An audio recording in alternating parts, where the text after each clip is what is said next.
Hello and welcome to the Overly Animated Podcast, where we take animation seriously. We talk everything animation here, including Little Witch Academia, which we'll be getting into today. I'm your host, Beatriz Mourad, and today I'm joined by Steve Zeck. Hello. And April Collins. Hey. And Dylan Heisen in spirit. He's fine, don't think anything negative, but... He couldn't be here. He's in Susie's mind right now, so back next time. So, as you all know from the title of this podcast, today we are continuing our Little Witch Academia coverage by discussing episodes 8, 9, and 10. If you have not kept up with this podcast series, feel free to stop this and go check out our previous podcasts recapping episodes 1 through 6, which you can find at overlyanimated.com.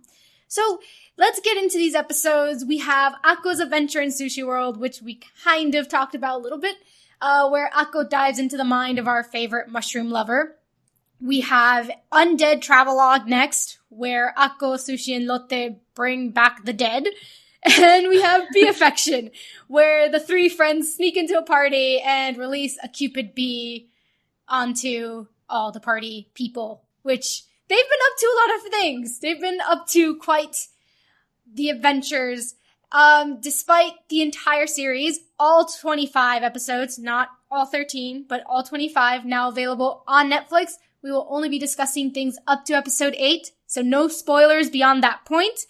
And before we dive in, Steve, you are our Little Witch Academia expert. Is there any news from the world of Little Witch Academia that you can think of that you want to let the listeners know? Oh, well, so you already mentioned the rest of the series up on Netflix. Well, I recently purchased the Little Witch Academia guide collection, a kind of sort of an art book from Japan. I'm still waiting to get in the mail, so maybe by next time, maybe I'll have it and I can talk about what's in it. It's pretty much all Japanese text in pictures, so I can't really understand what they're saying, but outside of that, there's really not really much news, except for more trailers for the video game are out, and we found out, that more playable characters. We found out pretty much, Amanda, Jasmine, and Costanza are playable. And we just found out, just hot news, Diana is also playable in this game. Woo! Woo! To all Diana lovers like myself, that is great news, despite the fact that I don't have a PS4 to play it on. It's for PS4, right?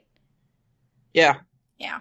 All right. Well, oh well. So let's get started going around and giving our overall impressions of these 3 episodes. So April, how do these episodes stack up against the previous 7 for you? Do you think the show is improving? Are you liking what you see? I really, really liked these 3 episodes. They were a lot of fun for me, and I found myself super engaged in them. Which, I mean, I've been engaged in all of the episodes up until this point, but I just found these, really fun and, I guess we're kind of, taking a break from, the seriousness and, but we're still really silly at the same time. So, I really, really enjoyed them. Don't make me pick a favorite because I couldn't. It would probably be the Susie one. I just really loved that one. But you guys already know that Susie's my favorite character. Or she's been consistently a top contender. So I really enjoyed Akko's adventure and Susie. I thought that was super fun. The Undead Travelogue one with they bring the pirate back to life. I thought that was hilarious. And then it was really sweet how they tied it back into Luna Nova and everything like that. And then the Bee Affection one was a party. It was an episode about a party, and it was a party. And I was like, yes, this is great. Please cause all of the mayhem. It is the best. So I really enjoyed these last 3 episodes for sure. Top notch for me. Awesome. Steve, what did you think? All right. Well, I agree. I love the Susie episode. It's what I've been waiting for a long time. It's so hilarious, and I must compliment her voice actress. In any version, did a great job. I did, though. You will want to check out the English version too, because her voice actress, Rochelle Hagar, does a great job with all these voices in this episode. Episode 9 was okay. It was funny too, but if I can just pause for a moment and just stop pretending to be someone who hasn't seen the whole series, I got to admit though, episode 9 is probably my least favorite episode of the whole series. Really? Yeah. So, and also it also doesn't hurt the fact that I love episode 8 and 10, so it's kind of in the middle, like between two episodes that are really great. But 9 is a good episode. More so than the dragon episode? Yeah, it's all to your opinion. Maybe so. I don't know. It's bottom tier, but that's okay because every episode of Western Gamer is great in its own way. But I'm just letting you know if that's my bottom tier, it can only be a hint of what greatness is to come. But yeah, it was still a fun episode. I really thought that guy was a pirate at first, but I'm not sure. Maybe just a period of the times. I just think it was nice to learn about the golden age of magic. We'll get into it. And for episode 10, that was the shifting moment. I finally got my Dinoco, my Akko Diana moment. And you gotta admit one thing. I don't know who's to blame more for all the mayhem. Do we blame Susie or do we blame Hannah and Barbara? Because if it wasn't for Hannah and Barbara trying to antagonize Akko and just left well enough alone, she wouldn't have crashed the party in the first place. So really, it's all their fault. We'll discuss whether or not they're if they're secret shippers or not. We'll discuss that. Also, there's notice in episode 10 towards the end, there's a lot of gay representation. We'll get into it, Steve. Okay. Don't get ahead of yourself. We'll get into it. All right, but I love them all as usual. Yeah. I really enjoyed these three. I think the show really started to hit its stride in terms of just that slice of life storytelling that they decided to go into. That type of storytelling, I feel like it really hit its stride with these because all three of them can just stand on their own. You don't have to see any episode. You can just pick one of these three and just go, oh, I can get what the show is about. And they don't necessarily move a particular plot forward, but like overarching plot, but that's okay because they're really well done. Yes, I agree that Undead Travelogue isn't the best of the three, but I feel like it was still really, it wasn't, if it's not amazing, it was still really great. So I really enjoyed it. And yeah, they're just like, I was surprised when I first saw these, because the first 6 episodes, I was a little worried. I thought, okay, the short films, I saw this potential. The first 6 episodes, I was a little underwhelmed a little bit. I was like, okay, I kind of see what you're trying to do. All right. And then these came and I went like, all right, I can get behind this. These are fantastic. Let's go. I mean, when it had only been 13 episodes, I was like, but we're like 3 episodes away now. But it was fine. It was fine. And it's all good. And for anyone who's worried, we have now the next 13. So you can just dive into those. Yeah, Beatriz, just to clarify a few things. I think you meant before this, the first 7 episodes. And there's 12 more after the first 13. It's 25 episode series. So. No, yeah. I was talking about, but when I saw those, there was only 13 on Netflix when I watched them.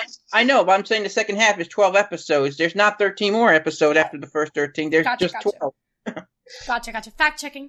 Unfortunately. So that people don't attack me online. Thank you, Steve, for fact checking, because of course I would want that to happen. But all right, let's break down each episode one by one. Episode 8, which again, as I mentioned, it's my favorite of these 8 that we've gotten so far. And like Steve, I have seen all the episodes. And I think I haven't. No, I won't say anything there, but I will say that this is for me, if not my number 1 ranked episode of all of them, it's definitely up there. So like, I love this episode, just to give you an idea how much I adore it. So Beatriz, you're talking about, like I am, you're talking about someone who saw the whole series. Yeah. As someone who's seen the entire series. Okay. It's, if not my number 1, it's like my number 2. Like, I adore this episode. So, just to give you guys an idea that I'm going to be very biased when we're talking about episode 8. Like, very, very biased.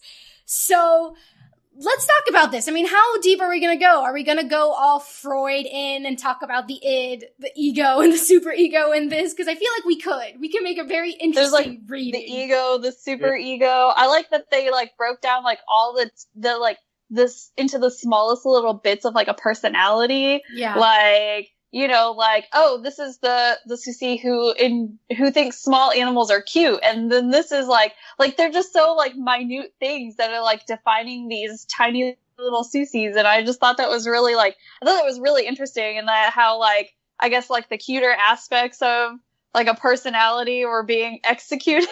Yeah. Yeah. And it just gives you an idea, of how... Yeah, and then I enjoyed, like, the whole drive-in cinema thing, like, where they showcase her memories. Like, it's like, we're just making sure you guys are all on the same page. Like, yeah. Like, in case you forgot, this happened. I wouldn't say that it necessarily has, like, a really good, like, moral behind it, because it would kind of give off that impression, like, you know what, it's okay to squash things about yourself, because if you don't, then you'll become a monster. And I was like, oh no, I don't know if that's the message you want to send to people. Right.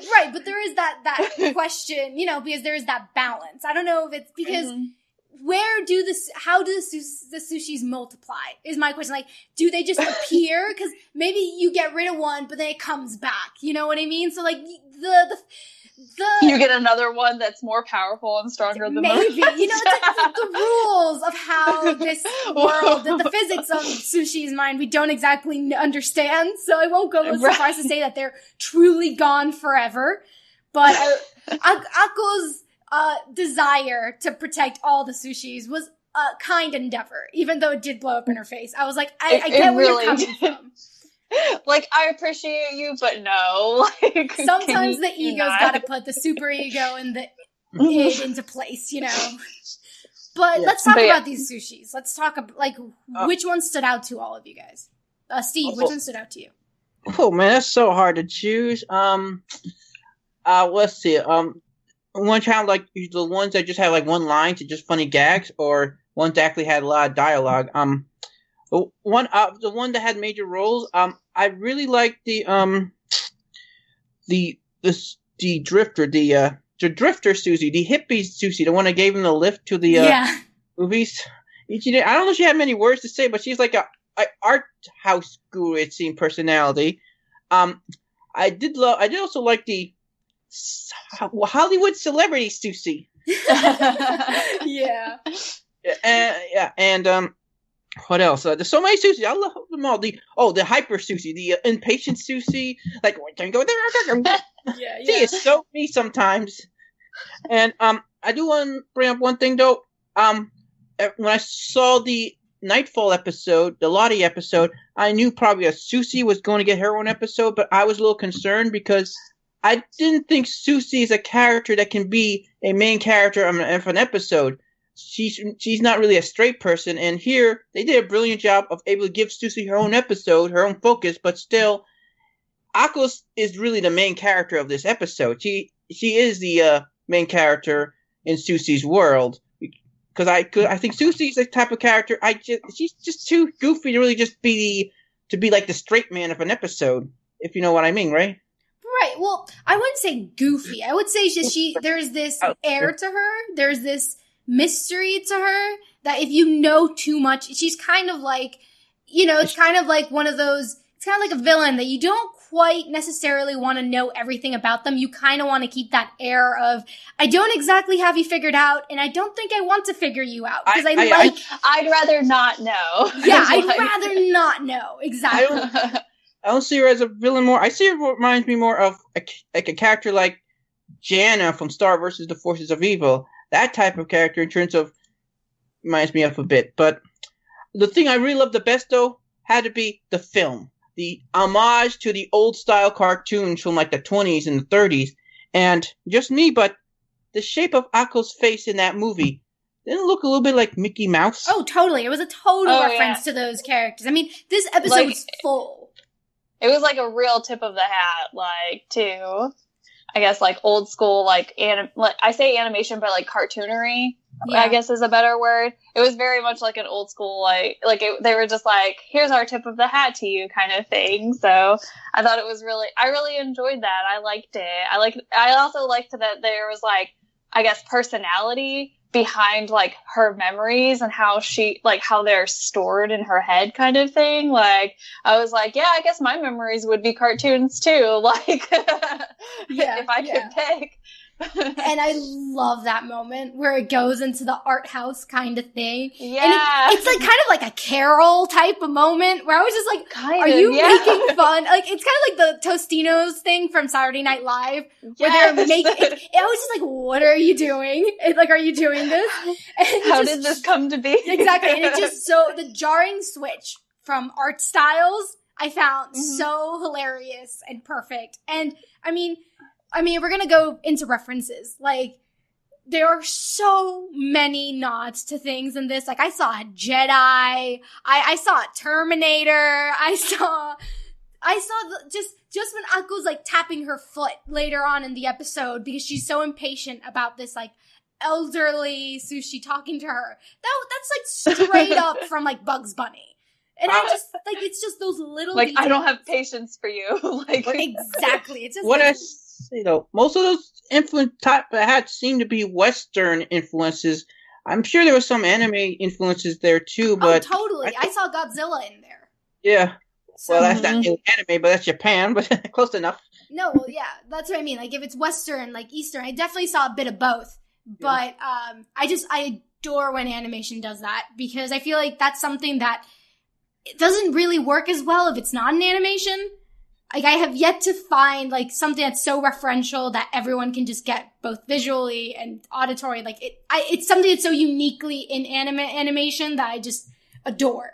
But, let's talk a little bit more about the trial. Because we've talked about the movie, right? Akko needs to find the sleeping Sushi, and she meets the devil and the angel, which, by the way, we haven't really talked about. What did you guys think of the devil and the angel Sushi? I loved the angel and the devil, mostly because I enjoyed that they were essentially the same person, but one had, like, good intentions and the other one had bad intentions, but it never seemed like they were not on the same page. They were just like, oh yeah, that's just the way it is, haha, like, yeah, that's the way it is. And I was like, you guys are, like, what was the point? Like, you could have just had 2 devil Susies or 2 angel ones and called them, like, good, and it would have been, like, the same thing. The same thing. Like, Akko said to the angel Susi, are you sure you're not the devil, Susi? Right? Trying to pull the wool over our eyes. Like, I really enjoyed that, how they were just like, in Susie's world, they're both the same. Like, Yeah, interesting though. This episode really main references are 2 things: Sleeping Beauty and Alice in Wonderland. And interesting, the original Japanese version was episode title is Sleeping Sushi, and the American Netflix one is Adventure in Sushi World, which is more to Alice in Wonderland. So I found that unique that they able to do that. I think that might be because, I mean, the Alice in Wonderland reference, like it's there, but it's not as overt of a thing as, say, the Sleeping Beauty. So I kind of prefer the Japanese title now that I'm thinking about it. I do too, especially because the episode is very much like it's not, I wouldn't call it like very like Adventures in Wonderland-esque, because it's almost not, you know what I mean? Like, I get like it's the same concept and the idea, but I think in the way that it was executed, like I wouldn't have put that like 2 and 2 together if it wasn't for that title. Like, if you had just called it Sleeping Sushi, I would have been like, oh, okay, like this is a really fun episode. Like, I don't even think that I would have like thought to reference it to like Alice's Adventures in Wonderland or whatever. So I think it was just maybe kind of like a way for the whoever to sort of be like, oh, this is what we're trying to get you to get from it. But not really. So maybe that's the reason for like the name switch, possibly. I'm not sure. Oh yeah, Netflix. Everyone who titled those episodes and sometimes either mistranslations or, that's sometimes some of the episode titles in the series, Japanese titles, when you look on Wikipedia, they're different from the Netflix title, and this is one example. Right. Well, for just the sake of clarity, I'll take the Netflix as the official title, but for anyone who's interested in looking at a more direct translation of the titles, you can go on Wikipedia and read them there. And let's talk about this monster, this adorable, innocent monster that I thought was so sweet. I was like, oh, look at her giving Akko flowers, which, okay, here's an idea. Sushi likes Akko. Like, that's an idea. Like, this episode supports it. Like, there are various moments, not just with the monster, which kind of, I feel, represents, like, the id, that's more the instinctual kind of, like, impulses that Sushi has. And then, I don't know, like, that, maybe that's why she wanted her to, like, get gone, because she didn't want to deal with that, Like, you could easily make the argument that Sushi has, like, feelings for Akko. Especially given the end. It's like, there's some truth to that with this episode, I think. I'd chip it.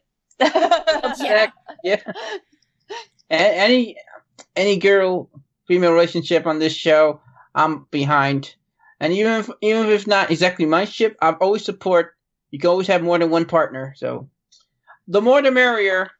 All about. All right, but okay. So did you guys did you see it coming when she was gonna maybe not necessarily that she was gonna turn into this giant dragon thing, but did you see okay, Akko, this is gonna backfire on you super fast? I thought originally. Yeah, but you go first.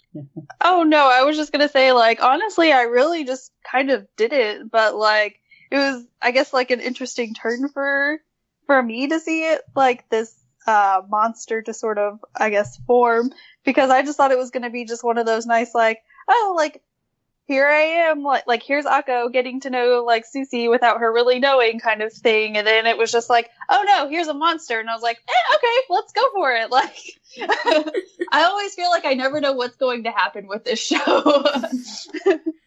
Yeah, I thought at first, though, the kind Susie, so-called, I was waiting, when she first appeared, I was waiting for, a punchline, when she trying to give Akko flowers, that she was going to do something nasty, but she was interrupted by those police Susies, so I wasn't exactly fully trust that she is as kind as Akko thinks she is, because, being Susie and all, you never know with Susie. She is a mystery. She can turn things around just like that.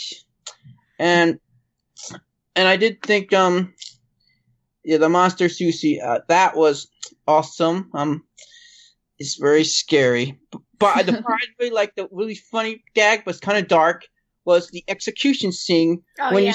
you think all these Susies are being beheaded, but then you found out it was just practice. It was just practice, and no one was beheaded.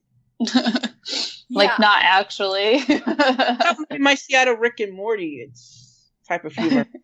Yeah, I was very surprised by that, because even though it wasn't actually them doing it, the fact that they let you think it was, even for a second, I just thought wow, that got really gory and really deep very fast for this type of rated show. Because there's from the beginning, there's always been this kind of element of danger, but it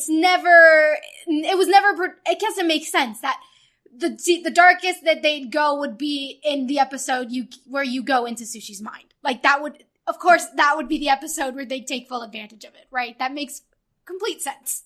Yeah. I mean, I wouldn't argue with that, so. So, alright, we have this dragon chasing after Akko. Akko's looking for this room of, trying to find Sushi, and then the room's number is 666. Really? Look, I am sticking with this theory that Sushi is a vampire. She sleeps like a vampire. There is a scene with Lotte, which we'll get to, because poor Lotte. I feel like that's going to be a reoccurring theme with this show. It's just poor Lotte and what she has to go through. But poor Lotte. There's a point where she's literally being, swung, and she's upside down like a bat. Like, she's got fangs. 666 is the room. Like, she's like a lot paler complexion, like very pallid. Like, she's a vampire, you guys. I'm sticking to this. Sushi is a vampire. And the blood is mushrooms, I guess. Oh, maybe mushrooms. Maybe mushrooms is substitute for blood. Speaking of numbers, just one thing I forgot to point out. You know the car they drove to the theater in. You know the license plate number says LWA008, which meant the Little Witch Academia episode 8. Aw, that's cute. I didn't notice that. Neither did I. I just noticed it today. In the rewatch. I've seen this episode so many times, and just now I noticed it. That's the beauty of animation. They can put as much detail as possible, and you can get something out of it each and every time.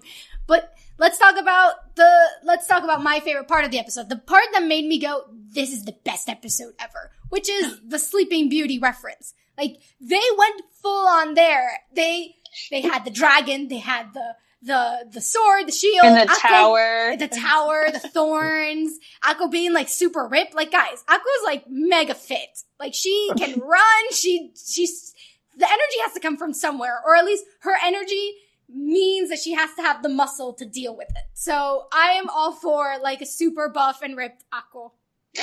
She's hitting the gym, you guys. She has to. How else can her body keep up? But what did you guys think of that whole sequence? I don't know, like, I remember just being really frustrated during it, especially whenever she's like talking to the older Akko, or not Akko, but Susie. I was like, oh my gosh, can we please? No, like, I just need this to continue. Like, can we just keep going? Like, the monster's coming. I can't do this, you guys. Like, it hit my anxiety levels like just right, and I was like, no, can we not? Like, I hate whenever this happens. Like, right.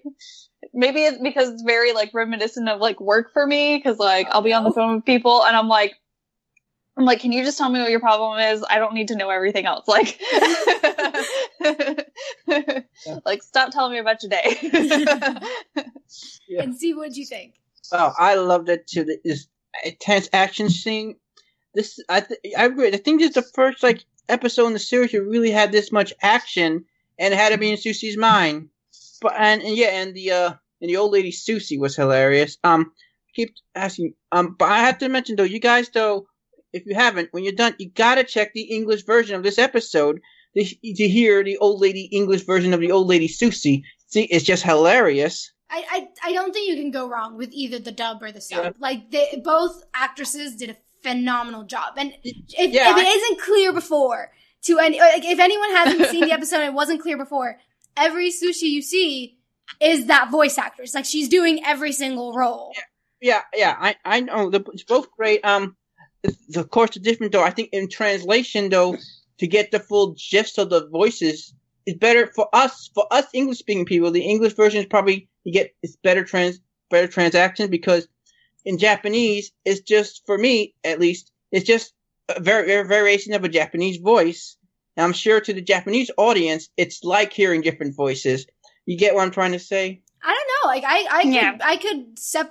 can kind of get what you're trying to say, but I guess because I'm just used to listening to Japanese voices, I heard like the differences in what she was trying to do. Like, for instance, that like super artsy sushi sounded completely different from the sushi we know and love, and I don't know.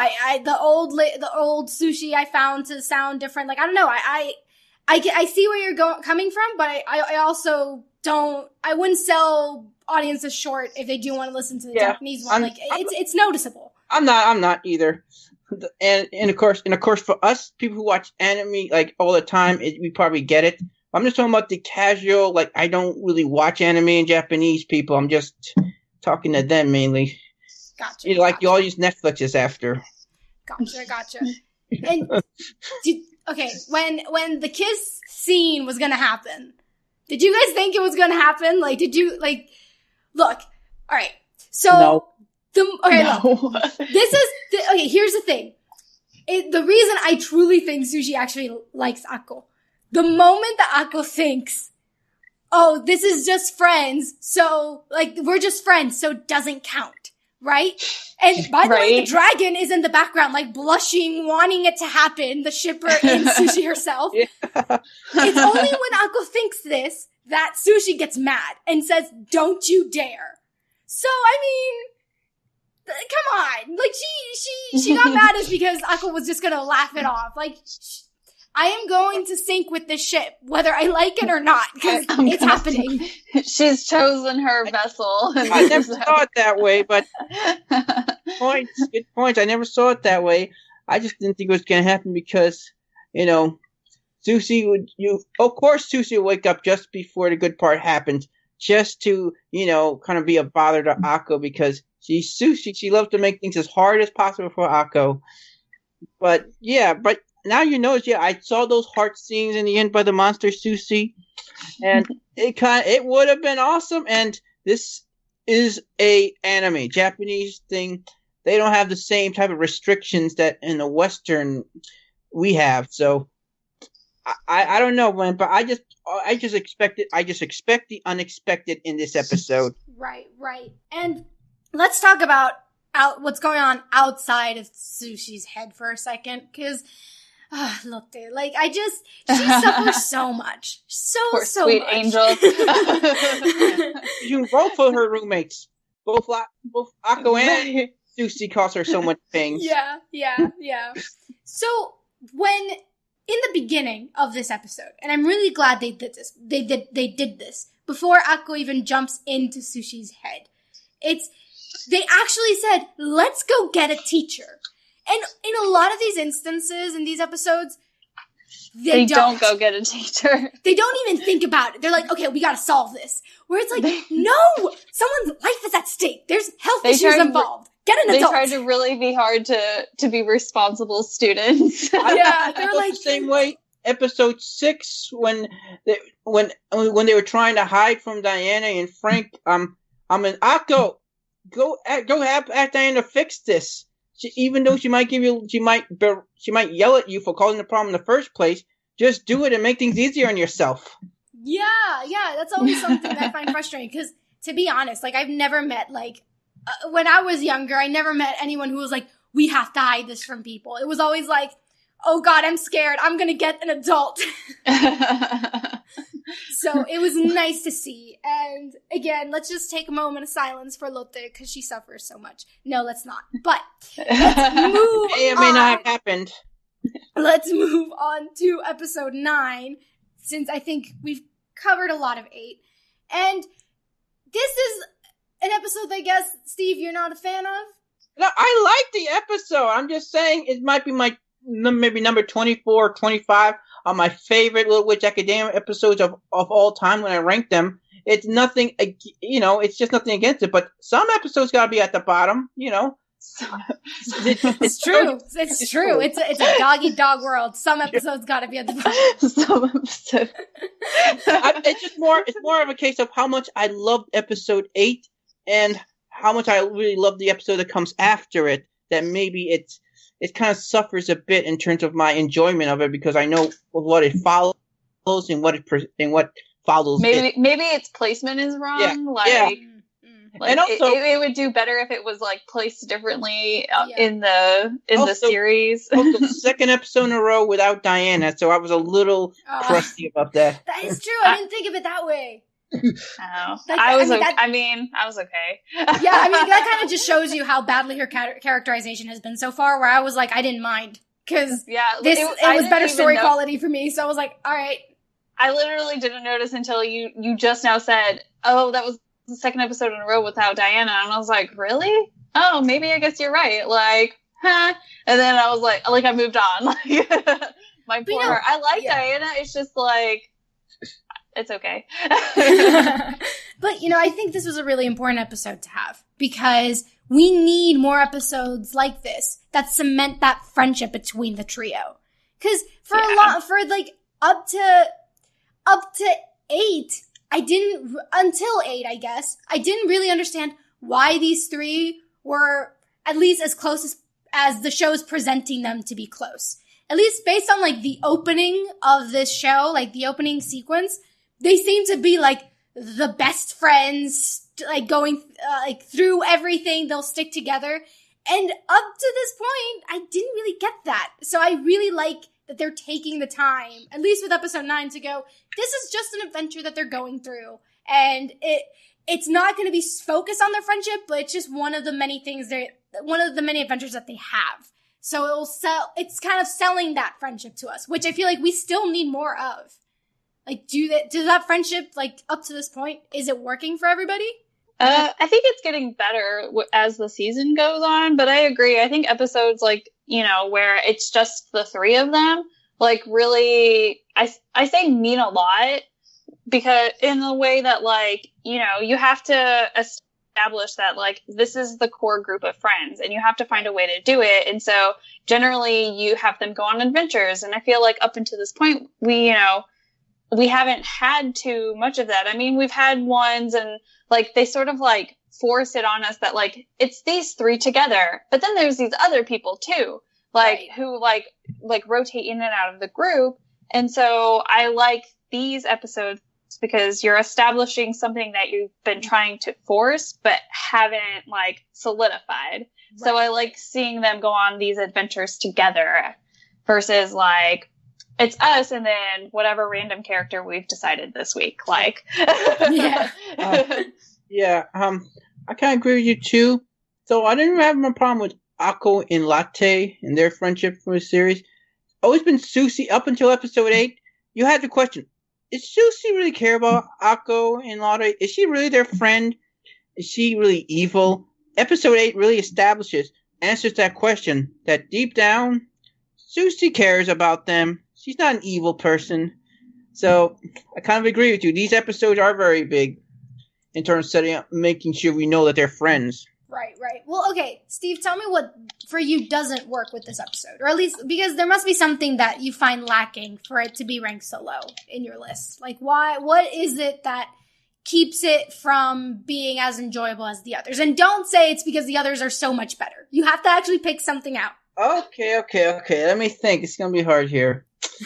Well, it's just that maybe because I've seen so many times Akko and friends get in these capers that I'm kind of it's kind of numb to it. It didn't really have any like sort of spice in this episode. Nothing that really made it stand out. And I say that in an episode in which the dead is risen, but didn't have sort of gimmick like the last episode because you had Susie's mind. Episode before that, you had the fish. Episode before that, you introduced a boy character, and episode before that, you kind of made Amanda and friends more of her characters.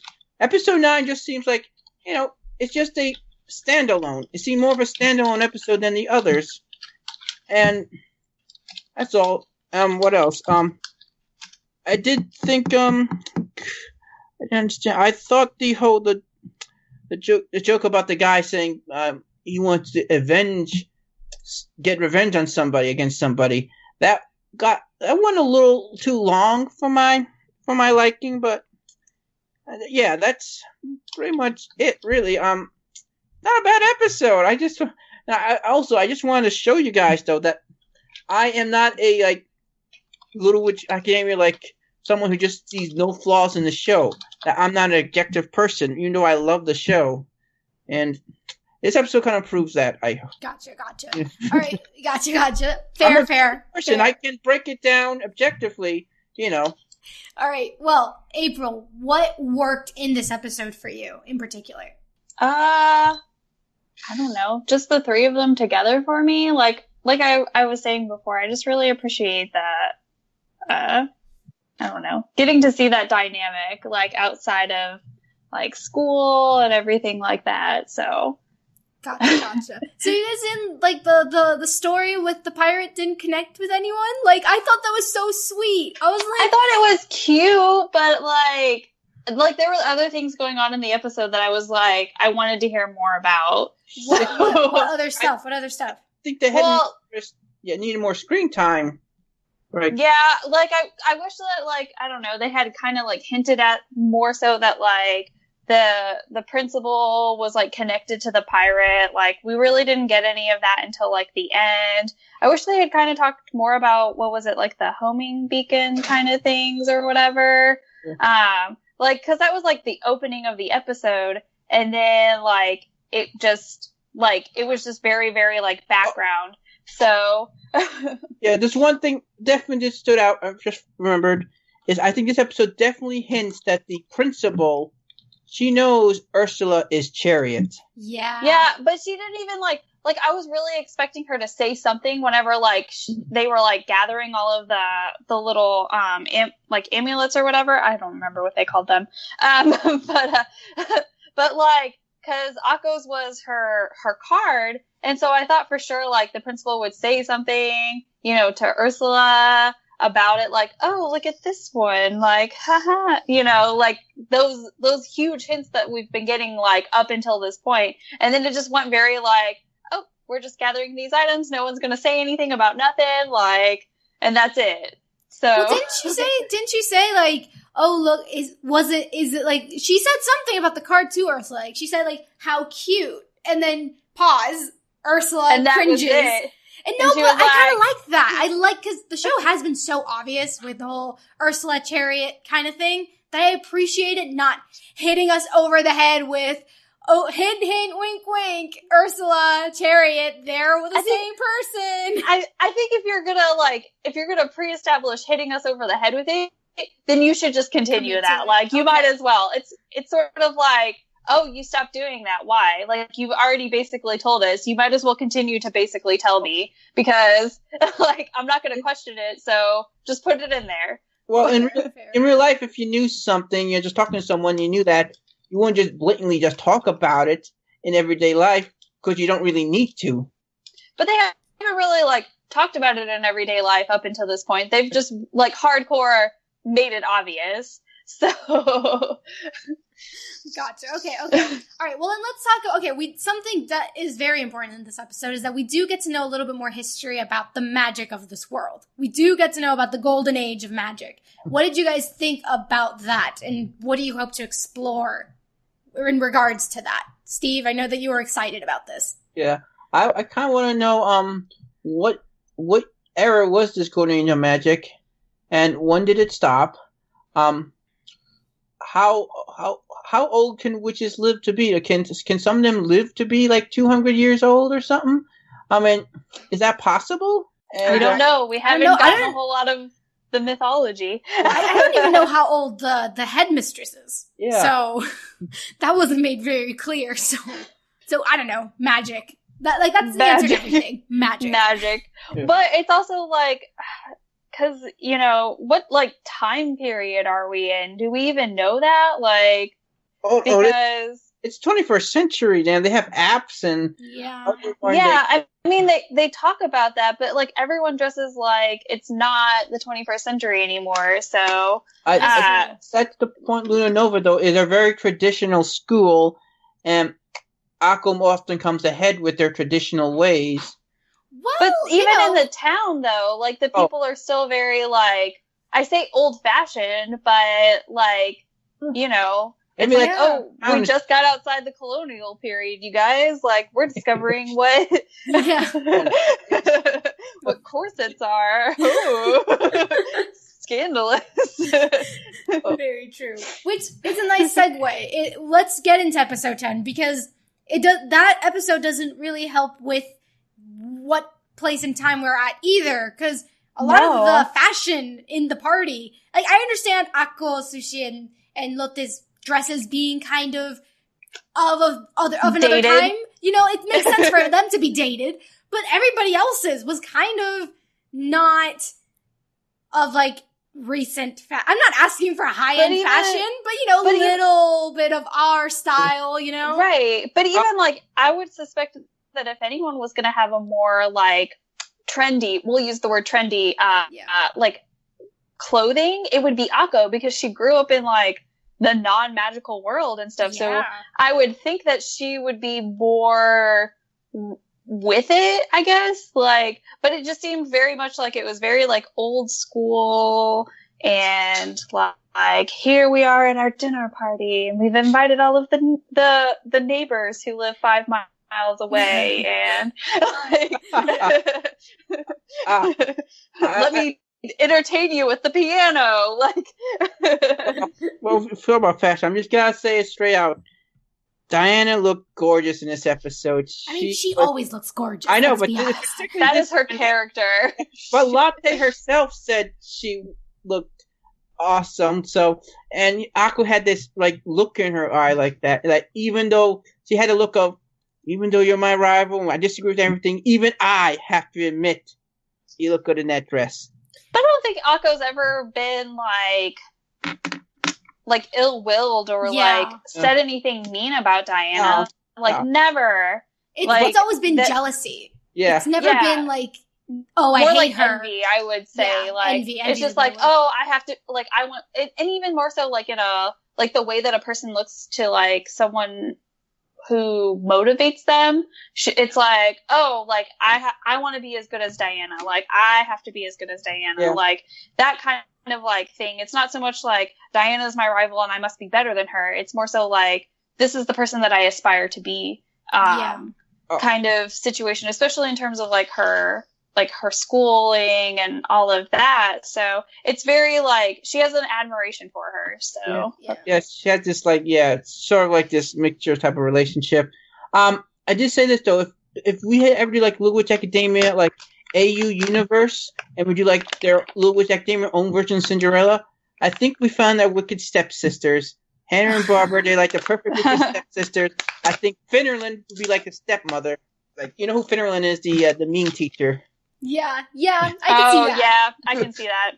I can totally like see that. Dream, and I could like she falls asleep and dreams of Cinderella. Maybe that could be like they cast them as those roles. See, like we need like Sushi to give her a potion. Is what we need her to do. I did like we've only got 2 hours in these dresses, you guys. Like yeah, it just me though. Does Susie kind of resemble maybe something like Morticia Adams or maybe Elvira?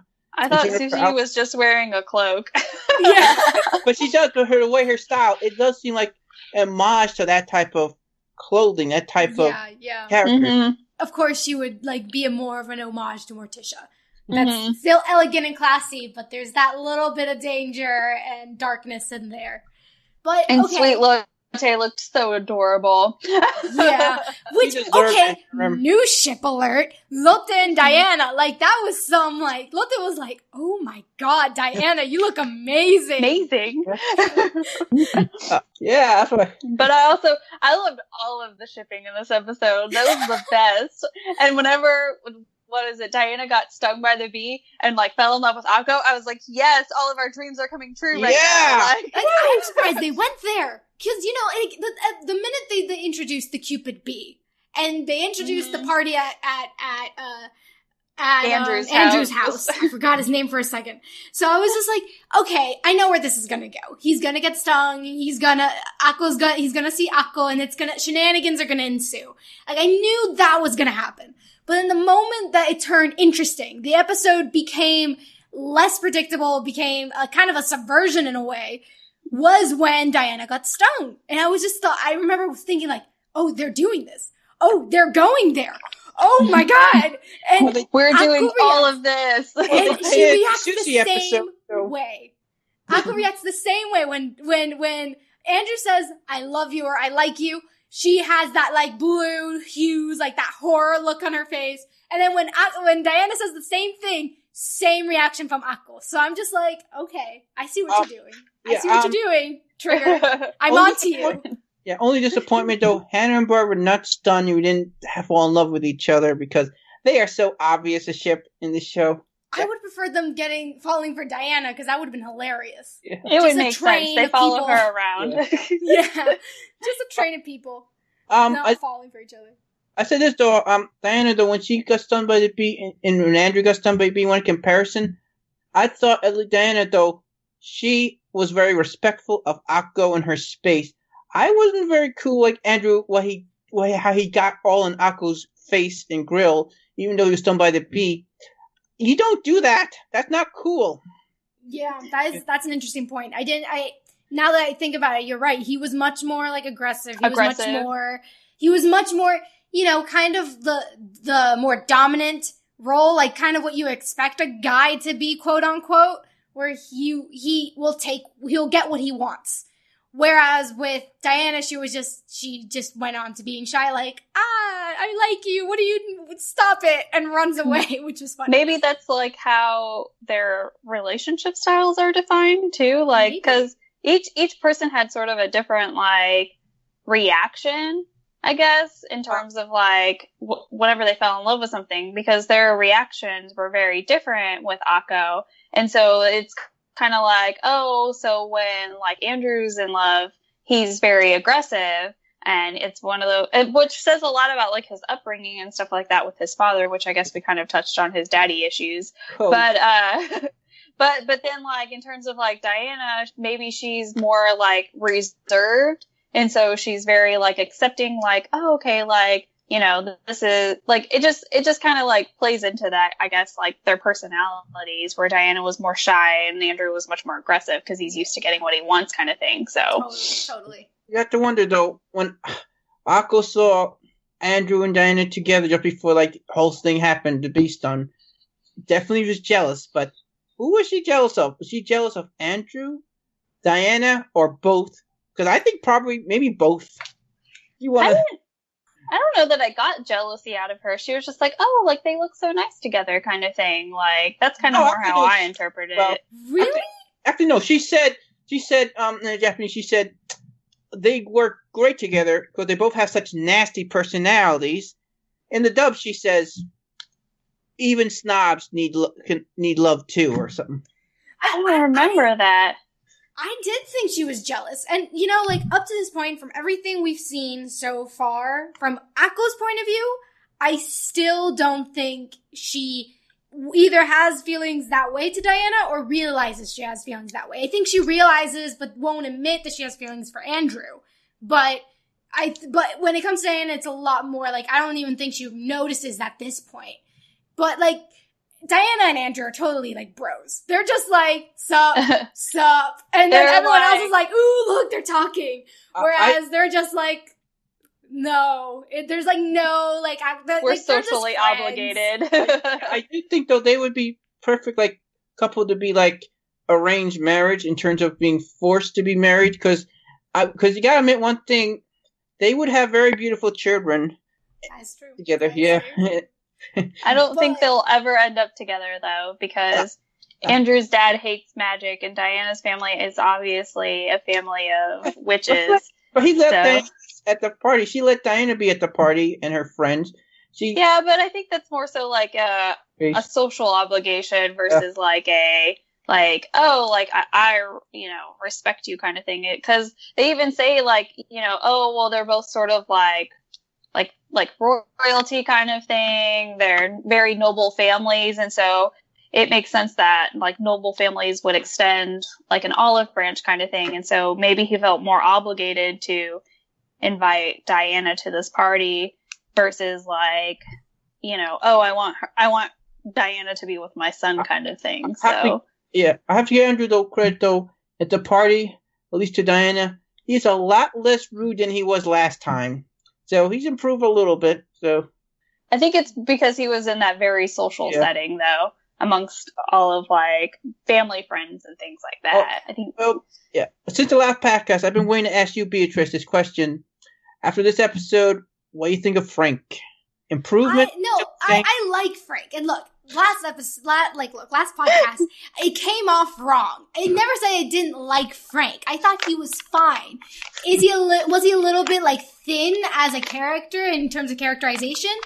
Yes. But what I was trying to say was that I was not expecting Andrew to be as complex as he was. I was expecting him to be as slightly a little bit more simple, like the way Frank was portrayed.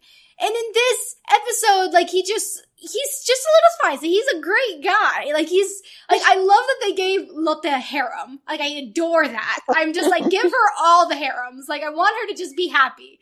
But we just want Lotte to let Lotte be happy, please. Exactly. That's all we want out of this show. Exactly.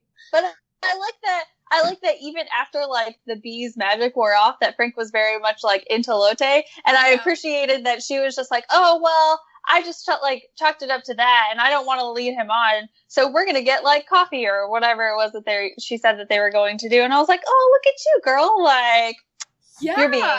You're being fair, but you're also giving him a chance, and that's nice. Like, yeah, it was very mature. I was like, good on you, because like I was not mature at that age. I was like, wow, you have a very good understanding of human relations, and you're actually like, congratulations. I would have taken him for a ride, like, and said, yeah, buy me dinner, like, let's go. See, but like that's why she deserves all the happiness in the world. Like, Lotte just like, she's just a good person that needs good things to happen too. Yep, I just want Lotte and Frank to end up together at the end of this.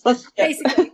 Yeah, the way Lotte approached this relationship at the end definitely sends a good message to kids out there that see this episode that, you know, you don't have to rush into a relationship.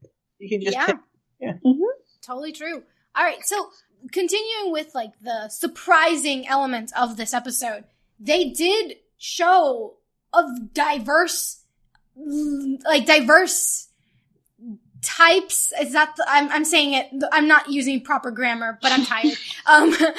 So they show a lot of different types of relationships. Like when the Cupid bee went on a spree, I was like, okay, this is the moment they're gonna show all these things, and they actually like went out of their way to in a Steven Universe type of move. I would say they showed a gay couple, they showed a straight couples, they showed all types of couples. I think for me, the biggest attractor of this episode, the biggest thing that bothered me was that while I appreciate how great it was for them to take that step forward, them showing the woman and the dog straight after the gay relationship for me was like a stab on the back. Seriously, like, this is like, I'm kind of going to bring the podcast down a little bit, but I was just like, was that joke really worth it?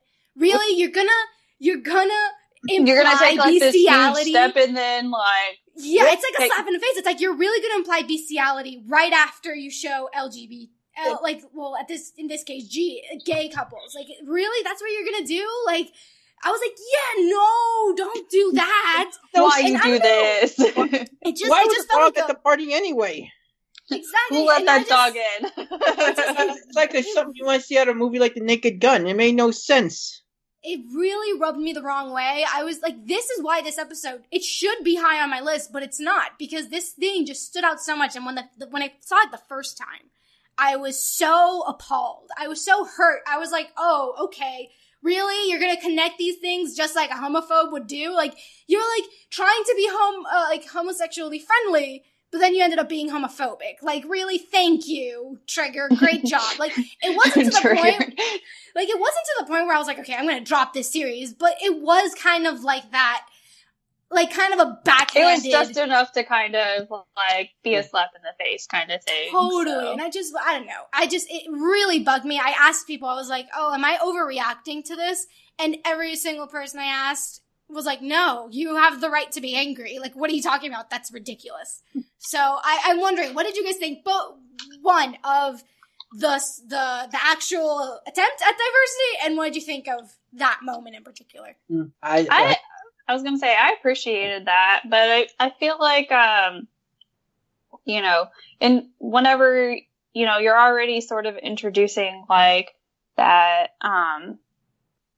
like, gay relationship, because they did have, remind me, was that before or after Diana got stung and fell in love with Akko? Because I honestly can't remember. It was after. It was near the end. So I felt I like it. I mean, I really appreciated it, and I'm glad that they included it. Especially because, you already sort of introduced that with Diana falling in love with Akko. Sorry, but then like I don't know. It just felt like it was a joke that was made in poor taste, especially given like what everything that's going on currently and stuff like that. I was just kind of like, I mean. You could have left that out and I would have been okay. Like, I would have been better. So, I mean, I don't know. I had mixed feelings on it. Right. Yeah. Steve, what about you? I thought it was really a joke that didn't really land, but maybe I'm a little more, I say forgive him, a little give a little more benefit of the doubt because these are Japanese writers opposed to Western writers because I can't really get inside their head. And Japan's very progressive, so I give them benefit of the doubt that maybe they just thought, gay people. They didn't have ill intentions with it. Yeah, they thought seeing gay couples there, seeing members of same sex making out, no big deal to us. It's not really a joke. It's nothing, no big deal. So let's do maybe a little joke that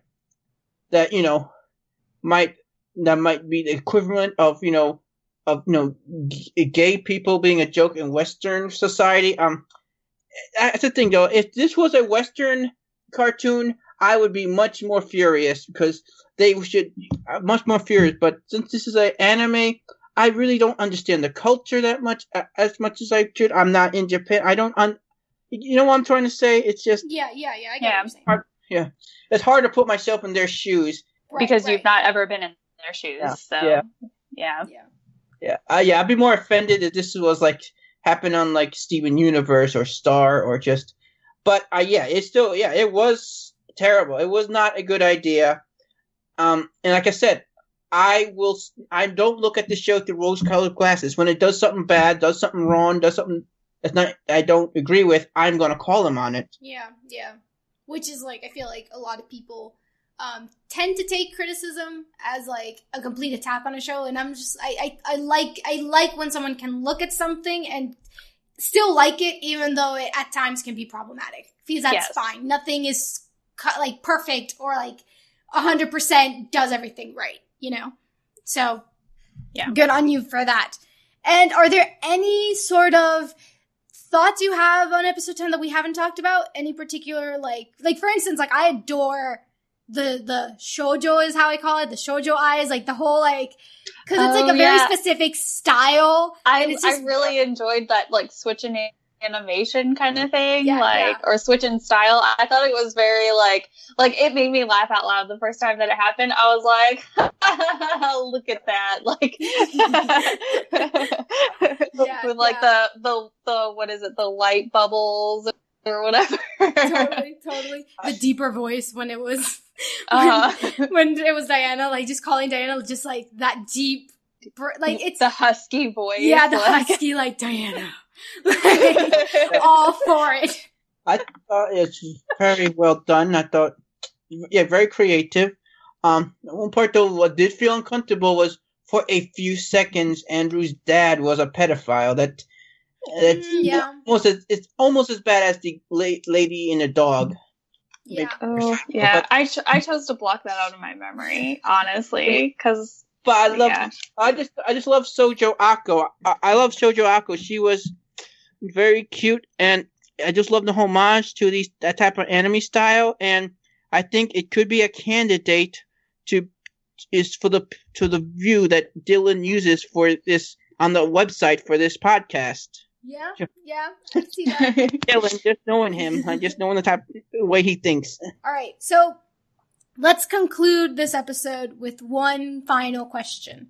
What do you guys hope to see going forward? What do you wish in terms of the direction of the show? Do you want more episodes like this, Slice of Life? Do you want more plot-based things? Do you want more which characters do you want to get to know more? Let's start with April. I like these very fun Slice of Life kind of episodes. I think they're really enjoyable. I said earlier, I really enjoy seeing the three in a misadventure is what I'm going to call them. It's very nice. I like plot heavy episodes too, but I think they should be in between or sprinkled into the fun. So I hope for more fun episodes. I really enjoyed these last three. I mean, I know we have mixed feelings about episode 9, but I really enjoyed especially Akko's adventure and Susie and Be Affection. So I want more of that. So, and I want to ship more. I have no doubt that one. I mean, knowing us, we will pick out anything. I already have 10 new ships just from all of the ships. The Affection alone. All of the ships. But most importantly, Lotte being happy. So, Steve, what did you think? What do you expect from the show going forward now? And again, be careful how you answer, because I know that you and I know where this is going. I'm careful. Don't worry. I know. My immediate reaction after seeing this episode 10 was, I want to see where this Latte Frank thing goes. Yes. Let's see, maybe like Frank drags Andrew to Luna Nova to visit Lotte and, try to develop a relationship with her. I do say this: will there plot or just slice of life? Doesn't matter. But I want two things. I want a Diana-centric episode and a Ursula episode. They need some focus here. I mean, the principal got an episode already. Why can't Diana and Ursula? We can't have Ursula because she's Shiny Chariot, and if we get an Ursula episode, then we'll know it's Shiny Chariot. I feel like Trigger just knows, like, they made a very specific choice, going like, look, Beatrice loves Chariot, she loves Ursula. Her heart can't take it if we do an episode focusing on Ursula, so we have to push that off. Like, at this point, I was like dying. I was just like, where's the Ursula episode? Give me the Ursula episode. It's already episode 10, and we still haven't gotten Ursula. Are you kidding me? So, I completely agree with you, Steve. We need a Diana episode. We need an Ursula episode. Bad enough, they kind of teased us. Episode 6, it looked like Diana's going to be a big focus of the episode, and she just like halfway through just disappeared. So they have trolled us before, and that's even more frustrating than just not giving us Diana episode at all, is teasing us. Yeah. And it's just, there are little ways to do it, where they could have just given us just like a 2-second frame of Diana doing something that could have resolved that tease. So, I agree with you that just the sake of her just dropping out of the face of the earth that episode, I still haven't, completely come to terms with, because I don't think they should have handled it that way. But for me, up to this point, I had hoped that they if they were going to go into plot, that they start, because they were already okay, knowing that we were only going to get 13, knowing that there were going to be 25 in total, I was like, how are they going to do this? They've already set the world. Let's go. Let's get this plot going. Or if they were going to stick with a slice of life, I wanted them to keep this quality. That was my main thing, because they've been pretty inconsistent so far when it comes to quality of episodes. So all I asked was consistency, and if there was some plot to get it going, because I feared that they were going to run out of time. I mean, at least we know that there's one, we have a lot more episodes. So I guess whenever I say I like more slice of life kind of things, I say that because I know we have a lot of episodes to come still. I mean, we're almost halfway through the season, and so I would be okay with, I'm okay saying I want those episodes because I enjoy those, so. Totally. No, totally. I was the same way. For me, it was more just I'd rather have all slice of life and no plot than a balance of the two, if that makes sense. I want, because I don't know, I'm very much commit. Mm-hmm. If you're going to do one, do it. Don't just go, oh, we want the best of both worlds. It's no, I want all of one or all of none. Well, especially if your plot involves, I say character development. So you get character development out of slice of life episodes. And so if your plot is going to be, having to involve that, then you should establish what your characters are so that you can then have your plot, if that makes sense. Totally. Yeah, that makes perfect sense. But yeah, all right. So you can find out all the information on this podcast at overlyanimated.com. Support us via Patreon at patreon.com/overlyanimated. Thanks to all our current patrons, especially our patron of the podcast, Phoenician, aka Fusion. And thanks as always to our Patreon executive producers, John, Ryan, Steve, Alex, and Andy. And where can people find you guys outside of the pod? I've said it in another podcast, but you can always find me on Twitter if you need a bit of randomness in your life. I'm at 4th month, exactly as it is. I know, super creative. But yeah, that's where you can find me. And Steve, where can people find you outside of the podcast? You can find me on Facebook. My Facebook is just Steven Zek. On Twitter, hashtag Steven.-Zek. And on Tumblr, you can find me as Steve the Enemy Man.